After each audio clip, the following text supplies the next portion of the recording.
Hey Rockstars, it's Liebich Showed. I'm here at AES New York for number 147. Is that something like that? Yeah. Who counts? I'm standing here with my man Collin. How you doing, dude? Dude, how you doing, Liebich? Collin Liebich is with BAE Audio, and you guys make some amazing stuff. Well, and don't forget UKSound. And UKSound. The latest creation. And I'm going to jump right into it. All right, what do we got here? A 1073 MPL, just like the BAE version, but this is a UKSound version. We have the 1173 that we released last year, but we've also decided to go into a line of the mic pre's. So we've done a dual mic pre, a single mic pre, and now we're doing a 1073. Now let me be clear about the 1073. This is all made in California. This is not made offshore. It's all made here. Should we be looking at the real? Oh yeah, we can look at the real goodies right here. Rockstars, you thought it was just a picture there for a second, but look, we really have one. It's awesome. Now let's talk about the 1073. Here's the four main differences between the handmade unit and the UKSound unit. Internal power supply, we've modified the switches, gone to a Grayhill switch from the Alma switches. Yeah. We're using a Carnhill subsidiary transformer, which is an OEP. Okay. And we've gone ahead and put it on a single PCB, yet we're using all the same inductors, we're using all the same goodies connected to the board. So what we've in a sense done is create something with exactly the same sound, give or take, a few separate components that are different, and we're giving you that 73 right about the $1,500 price range versus something that's much too cheap to be an inductor EQ versus something that's handmade. So it's really the price points in the middle.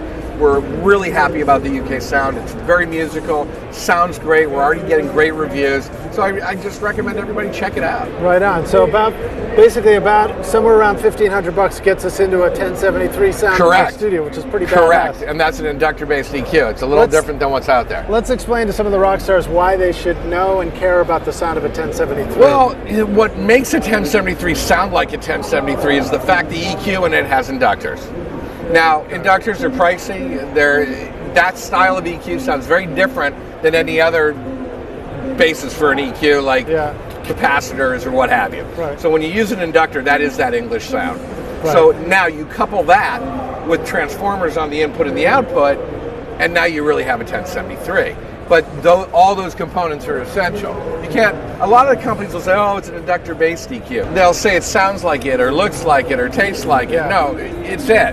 What we do is we create handmade recreations. Yeah, but I'm saying, like, for some people, they might not know what a 1073 well, that's is. what I'm trying to... That's the sound of rock and roll right exactly. there. And when you have a desk full of 1073s, English mic pre's, and you make it...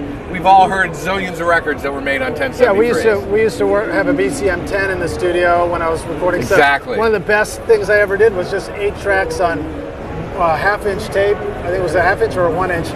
With a BCM 10, and it was like 10 amazing. Channels of our EQs. But another thing that's important for the rock stars out there, we hand make these things, and the parts are 100% interchangeable with vintage Neve modules.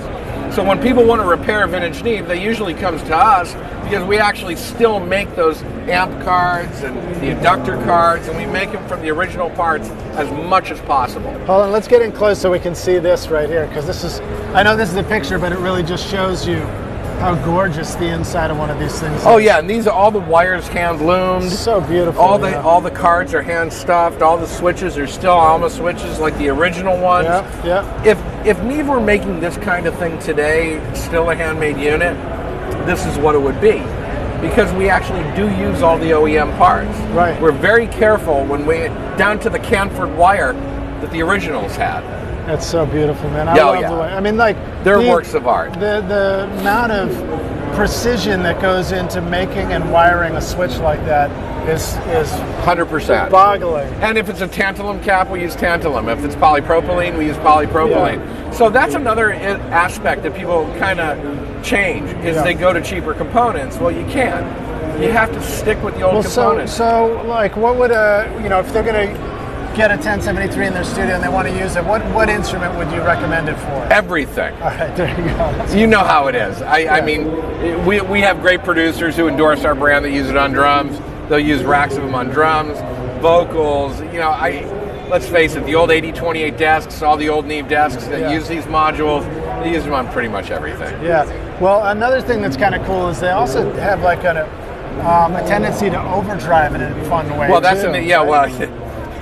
Liz is getting into the real aspects, the meaty parts of a 1073. You can take the input, you can drive it right into the output, and you can get these cool distortions, and really every instrument, everything you do with it's different, and they are tools. And then when you stack up a lot of that, it's just one big chocolate sandwich. Yes, of yes, goodness. indeed. I mean, we used to do things sometimes like take a guitar and just go direct in, and then just like get the distortion out of the 1073. Well, I was actually talking to Jeff Baxter from Steely Dan and Doobie Brothers, and Jeff said in the old days they went right into the DIs, right into the 1073s, and that's how they recorded guitars. Awesome. And there was no amp, it was just direct in.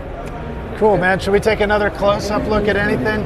Well, this is a really beautiful. cool item I want to point out. At BAE, we made something called an R53. It's a 3-channel 500 series unit. So what you can do is go ahead and make a channel.